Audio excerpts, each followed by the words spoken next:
നാം അറിയാത്ത കാര്യങ്ങൾ അറിവുള്ളവരോട് ചോദിക്കുക.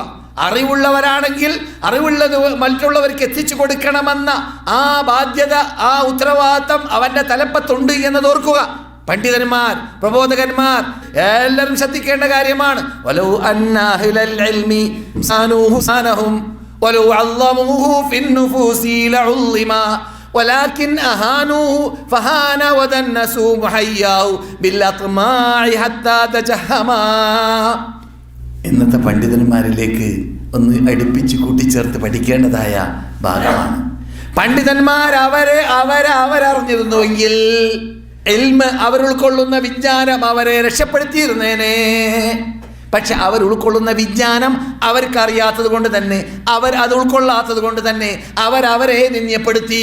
അപ്പോൾ ജനങ്ങൾ അവരെ കൂട്ടാക്കാതിയായി മാറി. പിന്നെ അവൻ്റെ വാക്ക് കേൾക്കാൻ, പിന്നെ അവൻ്റെ പിന്നെ അണിനിരക്കാൻ, പിന്നെ അവൻ പഠിച്ചത് ജനങ്ങളിലേക്ക് എത്തിച്ചു കൊടുക്കാത്തത് കാരണത്താൽ അവരിലുള്ളതായ വെറുപ്പേൽക്കാൻ അവൻ കാരണക്കാരനായി മാറുന്നു.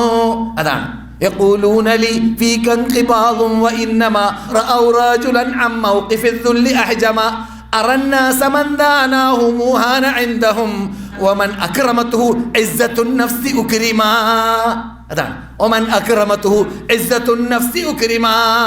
ഒരു മനുഷ്യൻ അവൻ്റെ ഇസ്സത്തു നഫ്സ് ഉൾക്കൊണ്ടിട്ടുണ്ടെങ്കിൽ, മദീനയിൽ വന്നവൻ നാട്ടിലേക്ക് എത്തുന്നു, മക്കയിൽ വന്നവൻ നാട്ടിലേക്ക് എത്തുന്നു, ഉംറ ചെയ്തവൻ നാട്ടിലേക്ക് എത്തുന്നു, ഹജ്ജ് ചെയ്യവൻ നാട്ടിലേക്ക് എത്തുന്നു. സഹബാക്കളെ നോക്കും പോലെ ജനങ്ങൾ നോക്കുന്നു. ഓ, മക്കയിൽ പോയി വന്ന പെണ്ണുങ്ങളാണെങ്കിൽ ശബ്ദം കേൾക്കുന്ന സഹോദരിമാർ, ആയിഷ സുജൂദ് ചെയ്ത റസൂലുള്ളാഹിന്റെ പടിയിൽ സുജൂദ് ചെയ്യാൻ ചാൻസ് കിട്ടിയ ഈ മനുഷ്യനല്ലേ ഞാൻ കാണുന്നത്.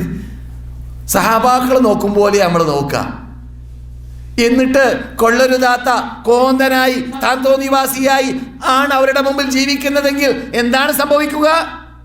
അപകടമല്ലേ? അതെ.